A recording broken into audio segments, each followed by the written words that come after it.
नमस्कार प्रिय छात्र और छात्राएं, कुछ आपको विशेष जानकारी देनी है।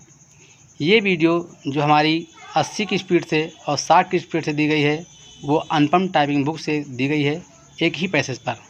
तो मेरा कहना है कि इस पैसेज का होमवर्क पहले करें और हमारे व्हाट्सएप पर भेजें, फिर मैं चेक करके आपको वीडियो के माध्यम से भेज दूँगा और फिर मिला करके आप इसके घर में प्रैक्टिस करें और फिर इसकी नकल आप कम से कम 10 बार लिखें।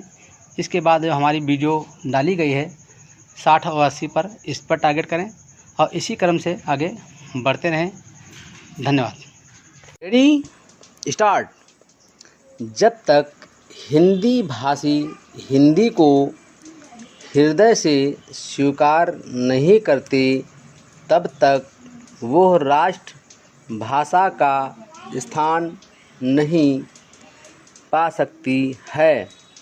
अक्सर यह सुनने में आता है कि हिंदी भाषा में वैज्ञानिक साहित्य या न्यायिक साहित्य कम है या नहीं के बराबर है। यह बात बिल्कुल निराधार है। मैं इस बात को दावे के साथ कह सकता हूँ कि यदि सरकार हिंदी को पूर्ण रूपेण सभी क्षेत्रों में ईमानदारी से लागू करे तो जो साहित्य हिंदी भाषा में नहीं है, एक तो पर्याप्त साहित्य उपलब्ध है ही, अगर जो साहित्य उपलब्ध नहीं है तो वह 1 साल के अंदर अवश्य उपलब्ध हो जाएगा। इस संबंध में अक्सर यह सुनने में आता है कि हमारे यहाँ अभी स्नातकोत्तर पढ़ाई के लिए पर्याप्त साहित्य नहीं है। बड़ी गलत बात है। अभी सरकार के द्वारा ही कुछ महीने पहले यहाँ पर एक विशाल प्रदर्शनी का आयोजन किया गया था।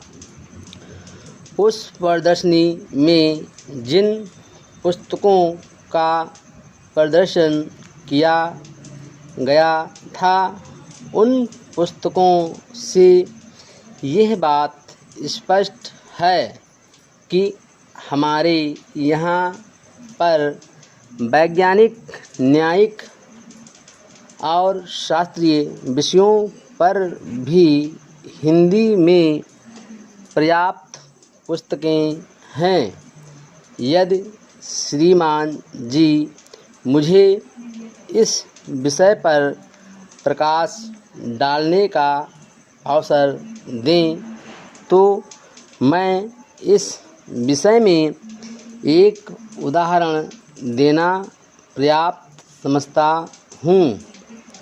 पहले समय में मैट्रिक पढ़ाई का माध्यम अंग्रेजी था और यह दलील दी जाती थी कि हमारे यहाँ पर मैट्रिक की पढ़ाई का पर्याप्त साहित्य नहीं है। लेकिन जब आवश्यकता होती है तब चीज़ें उपलब्ध हो जाती हैं। जो ही मैट्रिक में हमारी राष्ट्रभाषा हिंदी तथा अन्य भारतीय भाषाओं को सरकार ने माध्यम बनाया, त्यों ही सारा साहित्य जो अभी तक नहीं था 6 महीने में तैयार हो गया।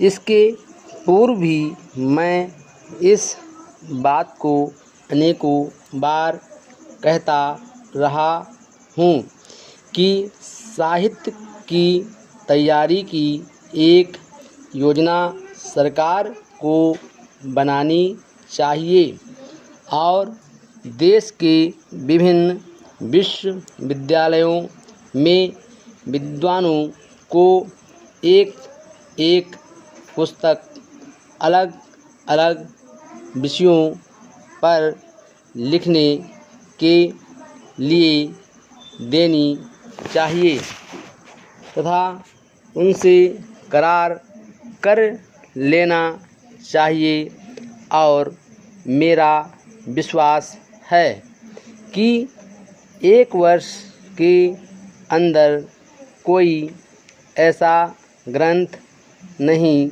है जो तैयार ना हो सके। तो साहित्य तैयार नहीं है, यह बड़ी गलत दलील है। इस प्रकार की गलत दलीलों से राष्ट्रभाषा हिंदी का अपमान ही होता है। जिस देश में राष्ट्रभाषा के प्रति कुछ ऐसे लोग जो अपने को प्रगतिशील विचारों वाला मानते हैं तथा ये कहकर आलोचना करते हैं कि इस भाषा में विभिन्न क्षेत्रों में प्रयोग की जाने वाली शब्दावली नहीं है, इस प्रकार का दृष्टिकोण रखते हैं उन्हें देशभक्त या राष्ट्रभाषा का शुभचिंतक नहीं माना जा सकता। महोदय, किसी भी देश के आर्थिक एवं व्यापारिक विकास में बैंकों की महत्वपूर्ण भूमिका होती है।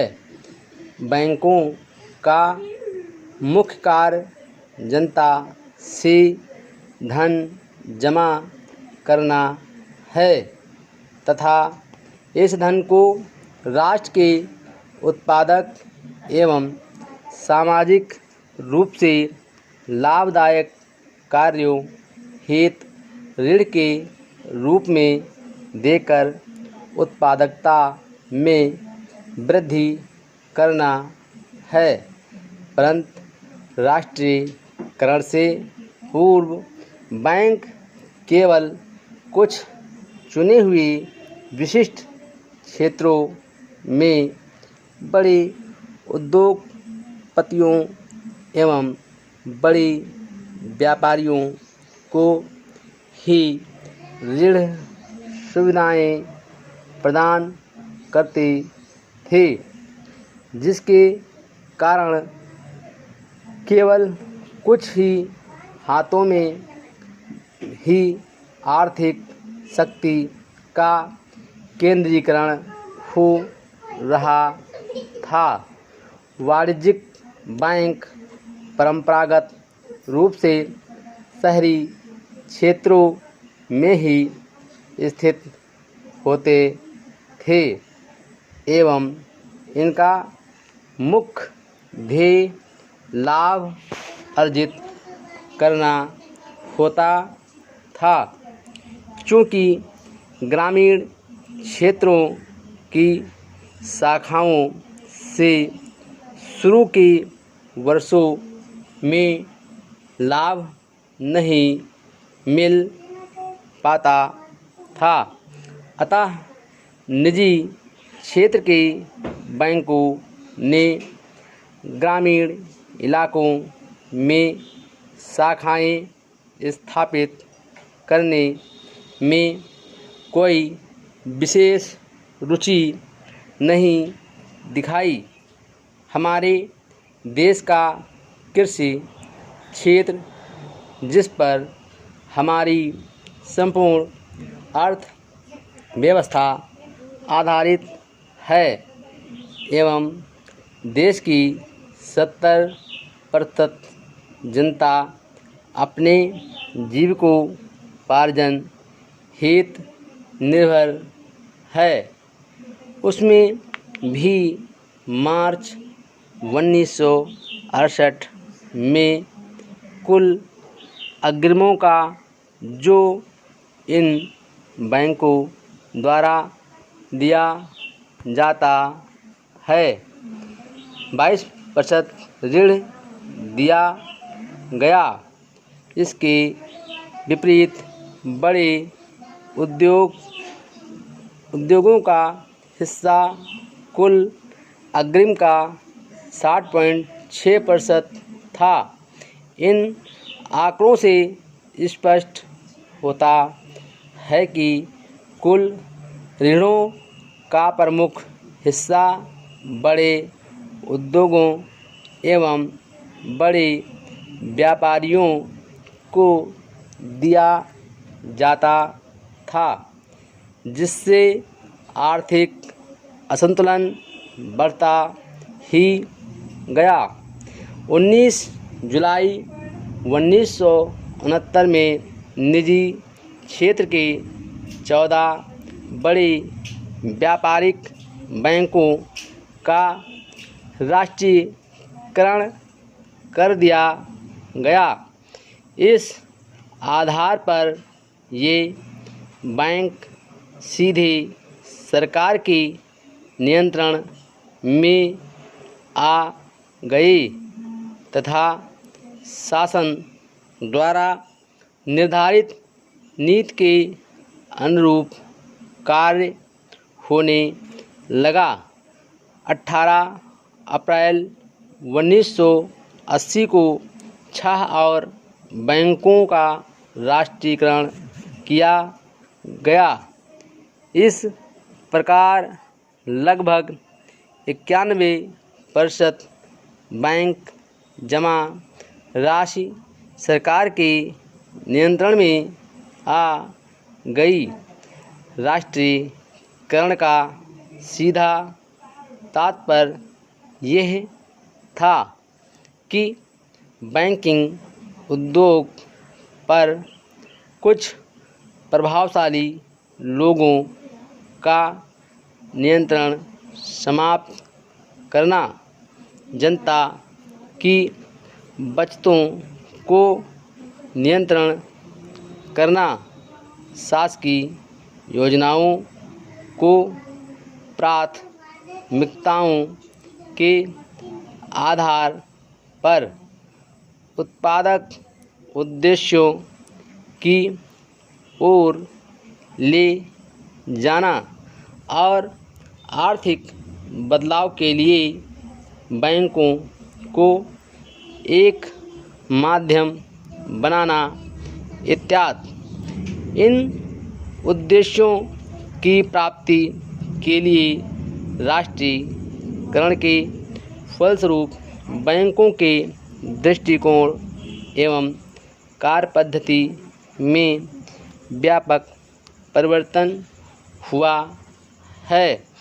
इन परिवर्तनों के कारण वर्ग बैंकिंग का स्थान सामुदायिक बैंकिंग ने लिया, जिससे समाज के कमज़ोर से कमज़ोर व्यक्ति को आसानी से ऋण एवं अन्य बैंकिंग सुविधाएं सुलभ हो रही हैं।